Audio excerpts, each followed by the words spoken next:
38 years old. No husband. No children. You don't deserve the Harrington Fund. My Aunt Eleanor's voice cut through the air like a verdict. She slammed her palm against the folder in front of her, as if stamping a sentence. Laughter rolled around the long mahogany table. Cousins smirked. My father didn't raise his eyes. My mother adjusted the water glass, avoiding me completely. The conference room felt colder than outside. The scent of Eleanor's heavy perfume mixed with the metallic chill of the air conditioner.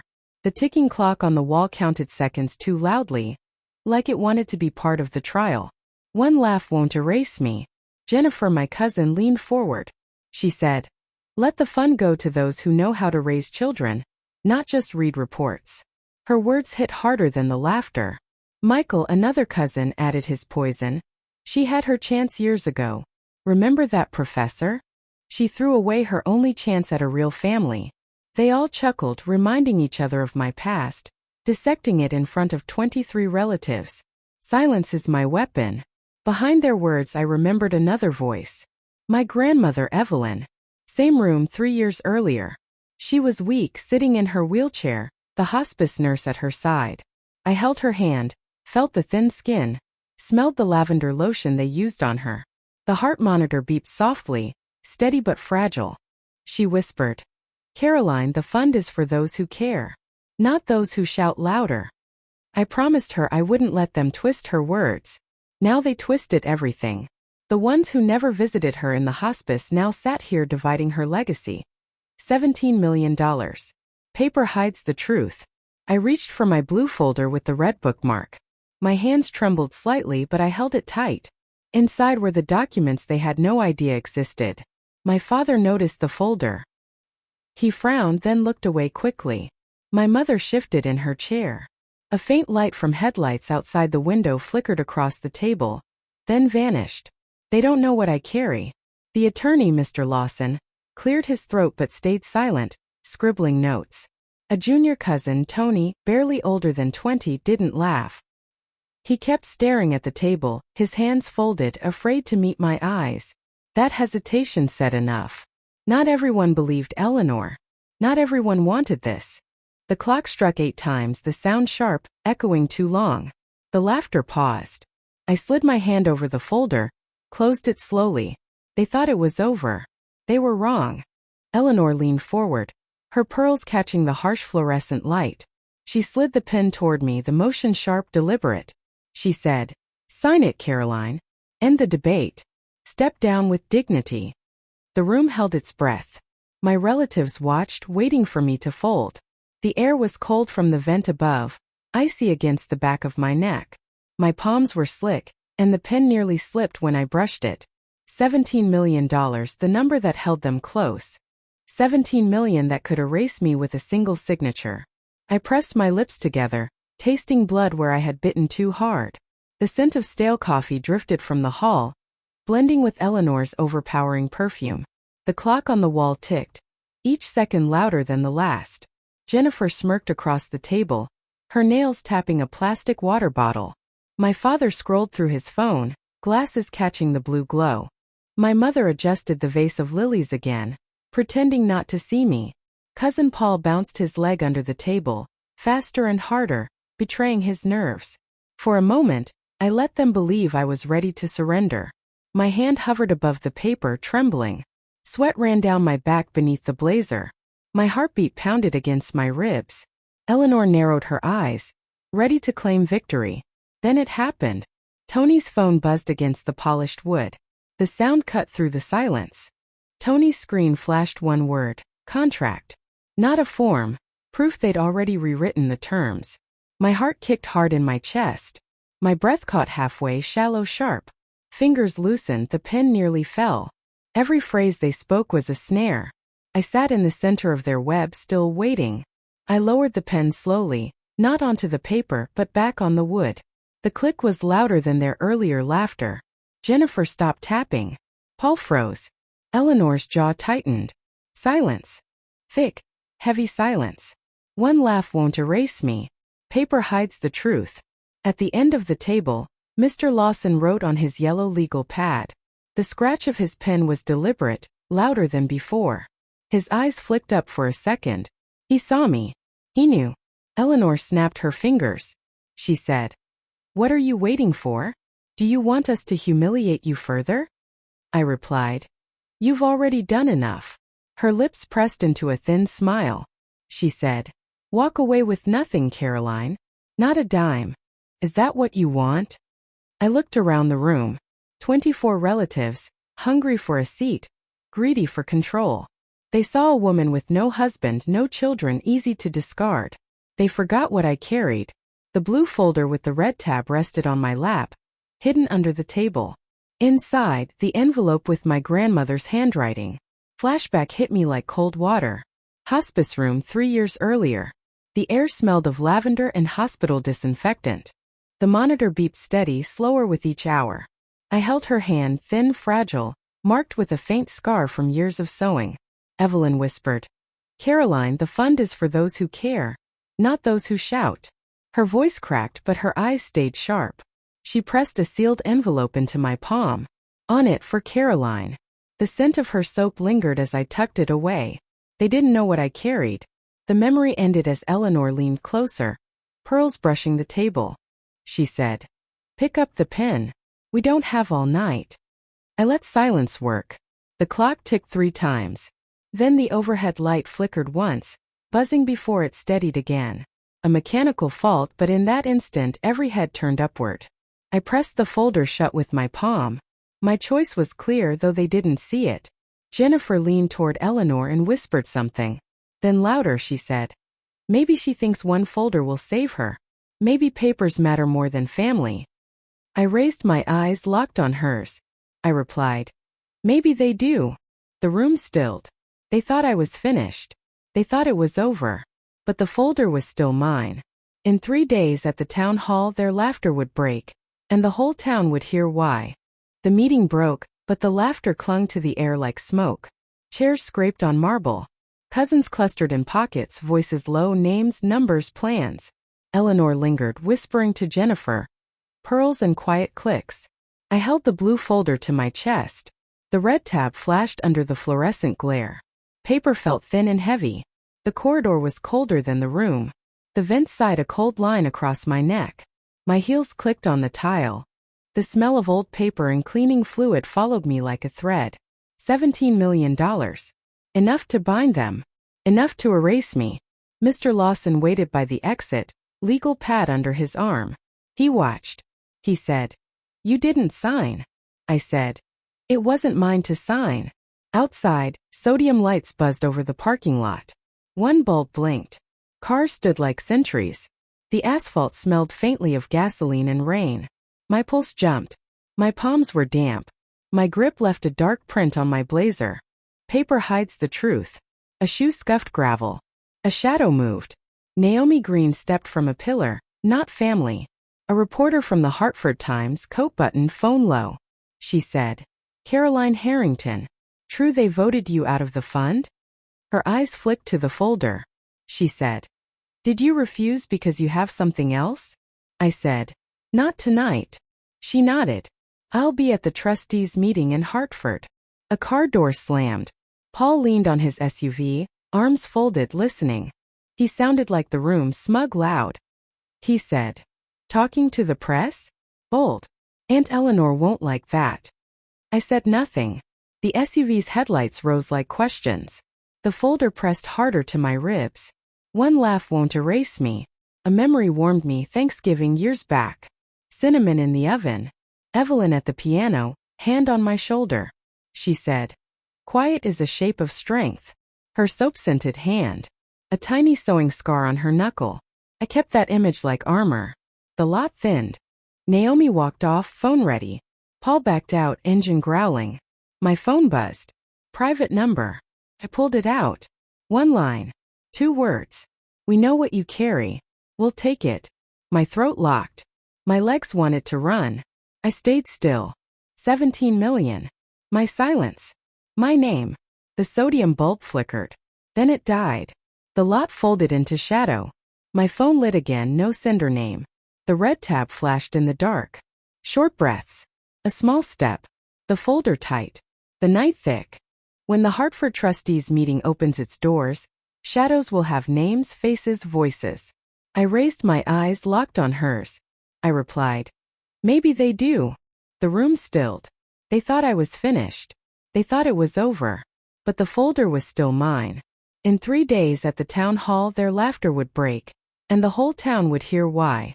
The next morning came colder than it had any right to be. Light leaked through the blinds in a pale stripe. The kitchen felt small and sharp. I set the blue folder on the table and watched the red tab catch the sun. Coffee steamed in a chipped mug. I took one sip and set it down untouched. $17 million. The scholarship fund my mother started. The house I'd left for Chloe. The retirement cushion for people I loved. 17 million that could erase me with a single signature. My phone buzzed. Private number. Soon. I slid it face down. My fingers left a print on the wood. The grain held the mark like a witness. Paper hides the truth. Silence keeps me safe. I left before dawn. The highway ribboned out under a steel sky. The folder rode shotgun. Every joint and bump made the red tab twitch like a pulse. Radio murmured traffic and a weather warning. Chance of showers later. I thought of Evelyn humming in her kitchen. Humming while she sewed. I thought of Chloe's laugh on the phone. One snap of a pen. One line. And years of plans vanish. At the courthouse steps, marble cold beneath my soles, people moved in small knots. Trustees in dark coats. Lawyers polishing phrases. 2 reporters comparing notes. Naomi stood with her press badge visible, a quiet figure in a loose coat. She caught my eye and gave a small nod. Not now. Later. Inside, the chamber smelled of old paper and lilies. The security guard checked bags like a slow metronome. He watched my folder. He asked, not unkind, "That looks important." "It is," I said. Eleanor sat like a queen at the head of the table. Pearls. A tight smile. Her presence took up air. Around her, family formed a pattern, predators in neat rows. "We are here to finalize Miss Harrington's withdrawal," she said. "For the good of the fund. For the family." The clerk shuffled. His pen clattered. A sound like a small gunshot. Heads jerked. Someone coughed. The ventilation hummed. Jennifer leaned in, voice sugar and steel. 17 million deserves a family that can carry it forward, she said. Not just reports and ledgers. Michael, who'd once teased me for turning down a relationship, added. She had chances. She chose work. Now she chooses drama. They narrated my life like an obituary. They punctured me with memory. Missed dinners, postponed vacations, hospital visits. But they skipped the part where I sat nights balancing ledgers so the fund would actually help people. They skipped the letters I wrote to donors.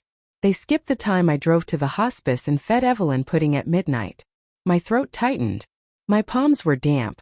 The folder left a damp crescent on my blouse. I forced breath slow. I forced my voice steady. The clerk looked up. He said, "Ms. Harrington, do you wish to respond?" I placed the folder on the table. The red tab peaked. Papers sighed under the light. I opened it an inch, just an inch. Papers gleamed. Heads turned. Not with words, I thought. Not with their sound. I lifted my hand. My fingers hovered too long, but not by mistake. Short breaths. A thin line of heat at my collar. Evelyn flashed into my mind. A hospice room.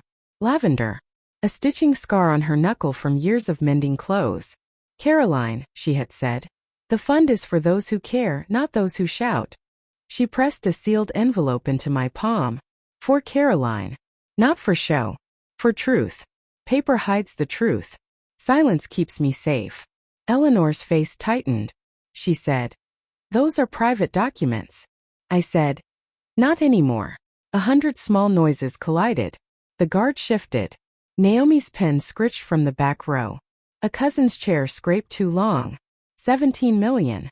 My silence. My name. Jennifer whispered near Eleanor. If she reveals this, she destroys us. I leaned forward. My voice low. You destroyed it first. The room went cold with the sound of it. Someone's phone vibrated. The clerk coughed. A light over the window began to flicker like a nervous eye. I closed the folder slowly. The sound echoed. Like a gavel. Chairs scraped. Eleanor's pearls clicked when she moved. Caroline, you don't understand the consequences, she said. I looked at her. I said, I do. At the doorway, the world broke into motion. Tires, horn, a voice on a bullhorn somewhere in the distance. The window rattled like a held breath. I walked through them, marble cool against my heels. The security guard let me pass. Naomi's gaze followed. My father's jaw worked. He said nothing. My phone buzzed again. New message. No sender. No name. We know what you carry. We'll take it before you show it. My throat closed. My legs wanted to run. I stayed. Short breaths. A hand on the folder like a pledge. The red tab, a small stubborn flag. Outside, sodium lights buzzed. Cars moved like slow tides. Naomi stepped close for a moment. She said, quiet. Be careful. I nodded.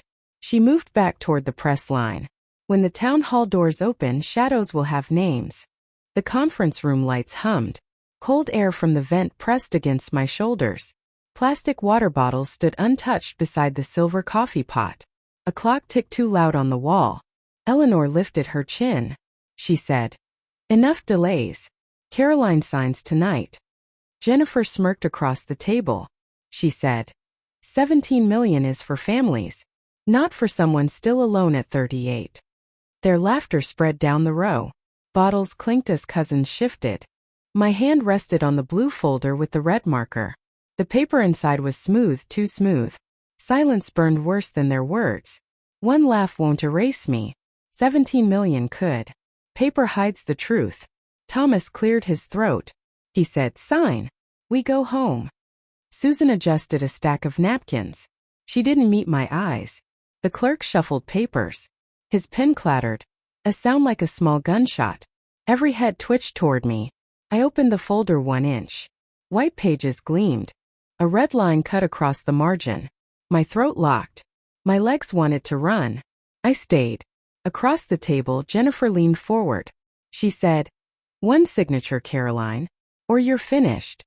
I replied, one line won't change who I am. She laughed. It will change your place. Tony's phone buzzed. His screen lit up bright against the dim. One word in bold, contract. Not a form, proof they had already rewritten the terms. $17 million, the number that held them close. 17 million that could erase me with a single signature. My heart raced. Fingers dampened against the smooth page. Every second cut deeper. Silence is my weapon. Waiting is my answer. Every word is a trap. The lights flickered. The window rattled like a held breath. No one spoke. For a moment, the whole room waited with me. The folder stayed closed. Their smirks froze. My phone vibrated. A new message, no sender. You made it messy. Stop now.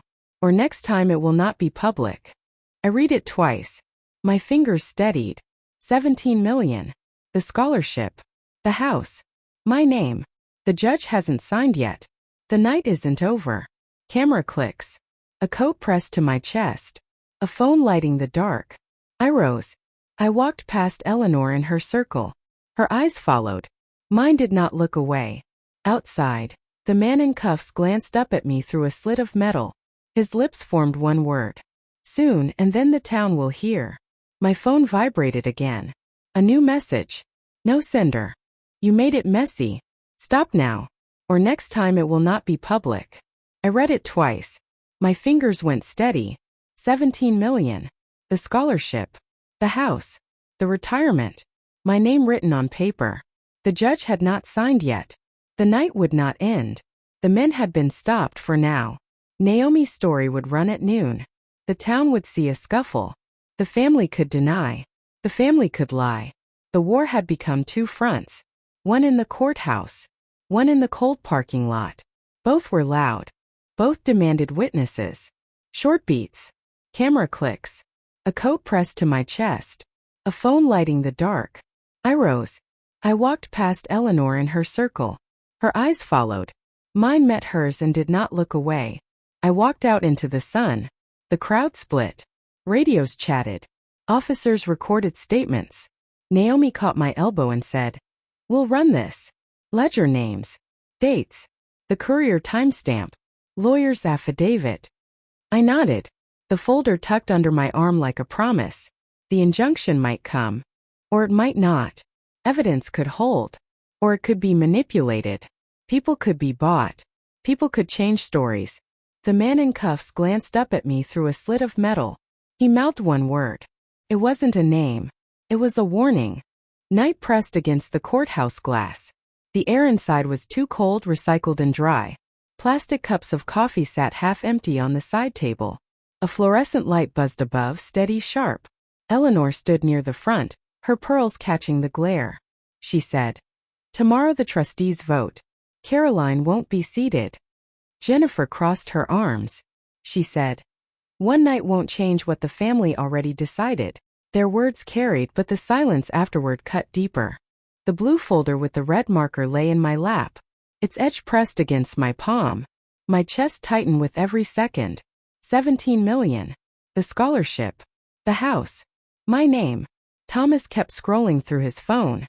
Susan rearranged napkins again, folding and refolding.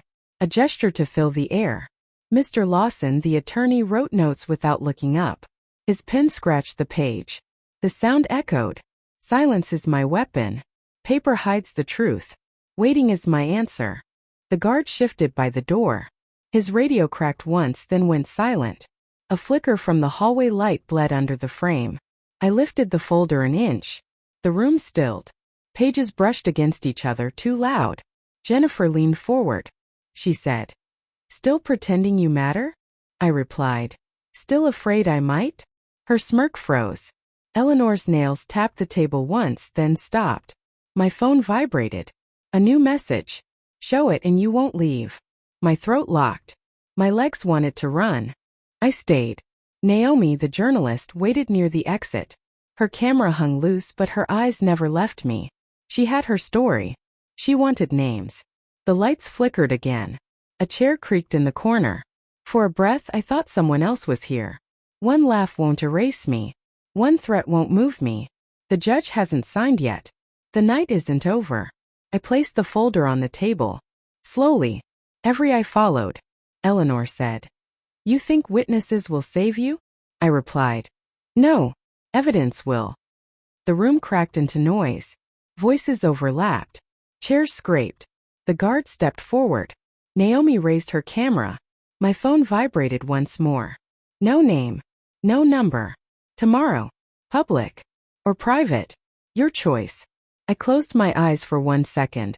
The folder was warm under my hand. 17 million. My life.